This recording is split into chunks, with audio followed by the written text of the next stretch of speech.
કચ્છ જિલ્લા મહિલા કોંગ્રેસ દ્વારા મહિલાઓ પર થતા અત્યાચાર બાબતે પગલાં લેવાયા। રિપોર્ટ બાય કરણ વાઘેલા, ભુજ।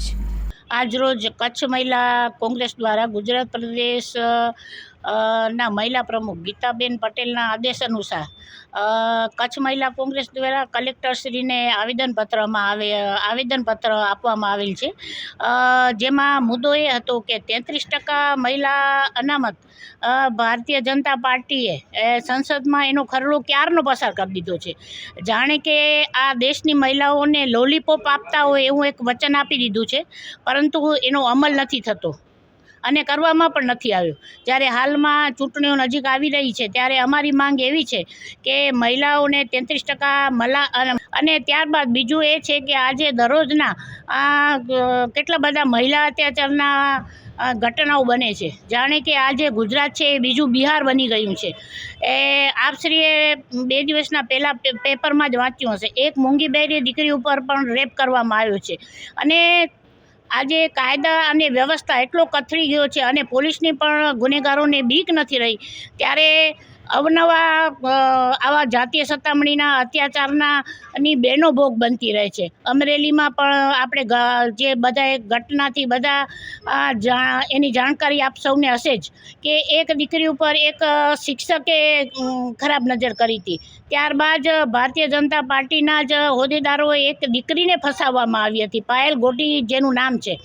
તો આવી અસંખ્ય ઘટનાઓ છે। 365 દિવસ દરરોજ પેપરમાં આવે છે, એટલે 365 દિવસ મહિલા અત્યાચારનો ભોગ બને છે। ત્યારે છેલ્લા કેટલાક વર્ષ થયા ભારતીય જનતા પાર્ટીનું શાસન છે। ભારતીય જનતા પાર્ટી એ સૂત્ર લઈને આગળ વધી હતી કે બહુ તો ही नारी पर वार अब नहीं चलेगी ये सरकार। ત્યારે અત્યારે એનાથી આપણે વિપરીત પરિણામ જોઈ રહ્યા છીએ। દરરોજનો એક એટલે રોજના વર્ષના 165 મહિલાઓ પર અત્યાચાર થઈ રહ્યા છે અને મહિલાઓ એનો ભોગ બની રહી છે। ગુનેગારો આજે સરેઆમ ખુલ્લે ફરે છે અને એને કોઈ કડક સજા આપવામાં નથી આવતી। એટલે આજે અમે આવેદનપત્ર કલેક્ટરશ્રીને આપ્યો છે અને અમારો અવાજ ઉપર સુધી પહોંચાડવા કહેવામાં આવ્યું છે। હું રાધાસિંહ ચૌધરી, કચ્છ જિલ્લા મહિલા કોંગ્રેસની અધ્યક્ષા છું। આજે અમારા ગુજરાત પ્રદેશના પ્રમુખ શ્રી ગીતાબેન પટેલના આદેશથી અમે 33% અનામત માટેનું આવેદનપત્ર કલેક્ટરશ્રીને આપવા આવ્યા હતા।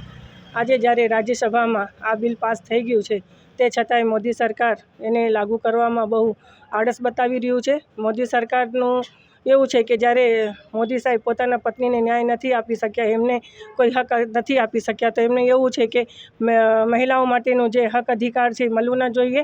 આજે જ્યારે સંગીતા વિલિયમ્સ જેવી, સરોજની નાયડુ જેવી, ઝાંસીની રાણી જેવી બહેનો આપણી ભારતમાં આજે પોતાના હક અધિકાર લડીને આજે જ્યારે ભારતને બતાવ્યું છે ને લડીને પોતાનું હક અધિકાર મેળવ્યું છે, એવી જ રીતે હું કહેવા માગું છું કે આજે અમે કોંગ્રેસની મહિલા સૈનિક છીએ।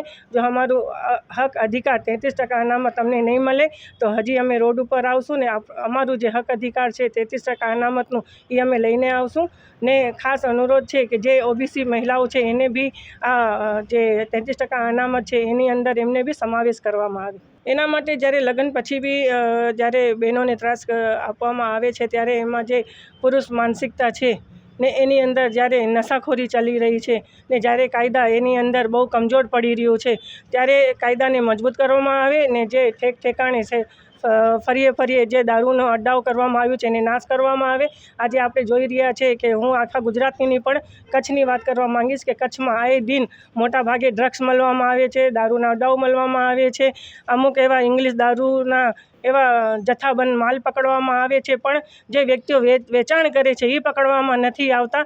તો એના માટે જે આજે અસામાજિક તત્વો વધી રહ્યા છે એ અસામાજિક તત્વો ક્યાંય ને ક્યાંક પોતાના ઘર પરિવારથી જ જોડાયેલા છે ને એની જે માનસિકતા છે એના લીધે એ લોકો મહિલાઓને હેરાન પરેશાન કરે છે ને કાયદા એની આગળ કમજોર છે।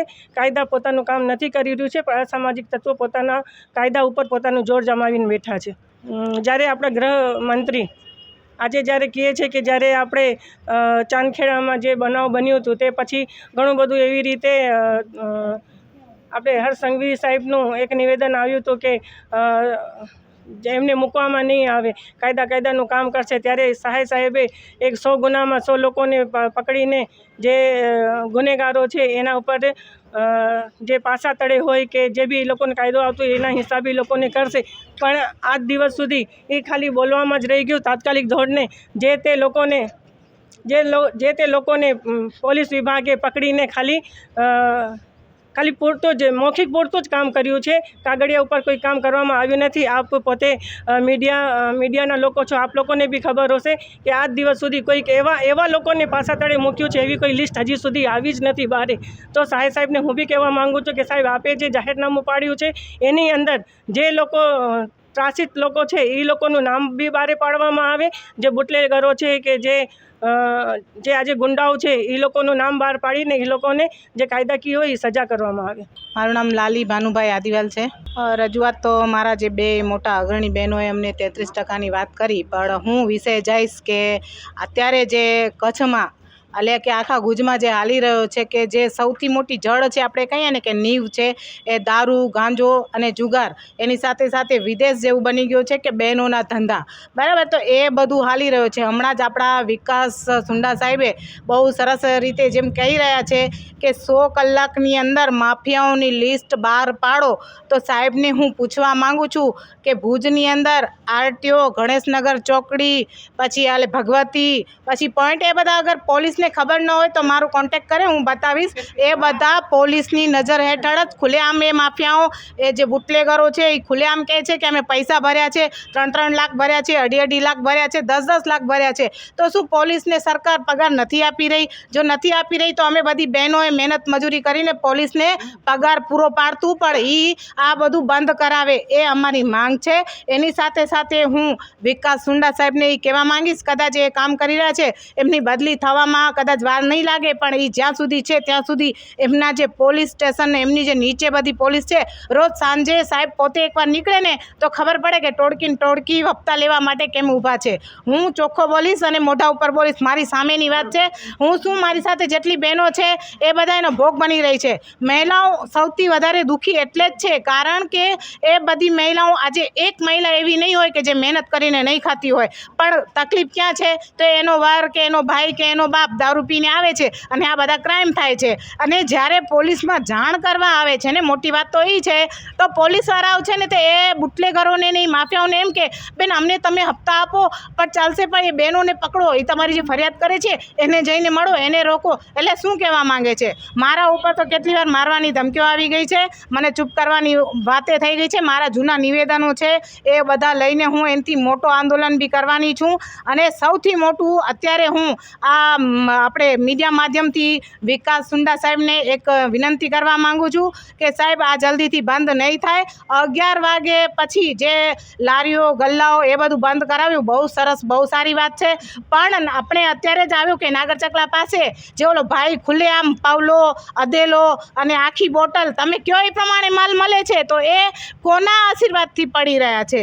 એ બધાનો જવાબ અમને જોઈએ છે સાહેબ. તો એ બધાનો જવાબ જલ્દથી જલ્દ ન મળે તો આ બધી બહેનાઓ, જેટલી બહેનો છે એ બધા અડ્ડાઓ ઉપર જાશું અને અમે અમારા હાથેથી એ માલ, એ દારૂ અથવા એ જે બી કાંઈ બહેનોનો ધંધો છે અમે એનું નાશ કરશું. અને એ દરમિયાન જે કાંઈ ઘટનાઓ ઘટશે એ બધાની પૂરેપૂરી જવાબદારી પોલીસની, કલેક્ટરની અને જેટલા મારા મોટા અધિકારો છે એની રહેશે. અમારી સાથે કાંઈ બી થશે એ બધાની, કારણ કે અમે વારે ઘડી આજથી નથી, 20 વર્ષથી આ લડાઈ ચાલતી આવી છે. મારી પાસે 20 વર્ષ જૂનું આવેદનપત્ર પડ્યું છે, લઠ્ઠા કાંડો થઈ ગયા છે. આપ સર્વે કરો ને સાહેબ, તો હું આપને એક મોટો બેનર બનાવીને આપું કે કેટલા મારા ભાઈઓ, મારા વડીલો જે આ દારૂમાં ખલ્લાસ થઈ ગયા છે. અને આ લડાઈ તો ખતમ થઈ નથી રહી, તો હવે અમને જ રણચંડી બનવું પડશે.